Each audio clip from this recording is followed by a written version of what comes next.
రాముడికి దేవుడు తాగబోతున్నాడు. దేవుని హస్తము నీ మీద రాబోతుంది. రా ఇక్కడికి.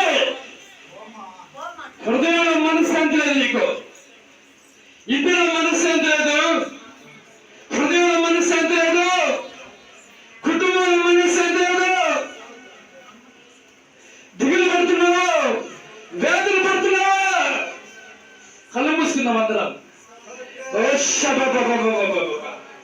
రాయికడికి దేవుడు తాగబోతున్నాడు.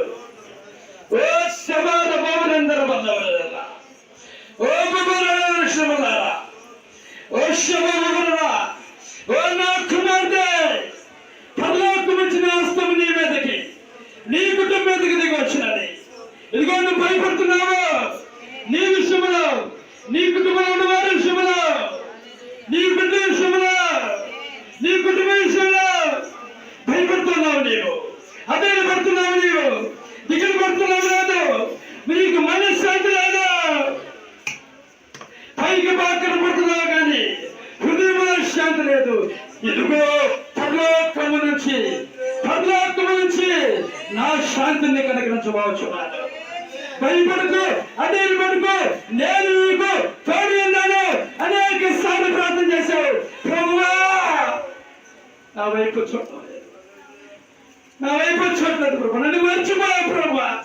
నేను అనేక సార్లు ప్రార్థన చేస్తున్నాను, నన్ను మర్చిపోయావు. అందుకే నా ప్రార్థన అంగీకరించలేదు చెప్పి అనేక సార్లు ప్రార్థన చేశావు. పర్వతంలో తొలగిపోయిన మెట్టు తత్వంలో నా కృప నేను మర్చిపోయాను. తల్లి తల్లి సర్టిఫికెట్ మార్చినా ఆమెను మర్చిపోతుంది కానీ నేను నిన్ను మరువను. నేను నిన్ను, నీ కుటుంబాన్ని ఏర్పాటు చేసుకున్నాను. భయపడుకో. నువ్వు నా కుమార్తె, నేను తండ్రి, నేను ఏర్పాటు చేసుకున్నాను. కుమిలిపోతున్నావు, కుమిలిపోతున్నావు. నీకు నేను సంతోషం దయచేయబోతున్నాను. నీ దుఃఖతలు సంపూర్ణమవుతున్నవి. భయపడుకో, అదే పడుకో. ప్రార్థన చేయి. ప్రార్థన ఎక్కువసేపు చేయలేకపోతున్నావు. నీవు ప్రార్థన చేయి. నేను నీ కుటుంబాన్ని ఆశించబోతున్నాను.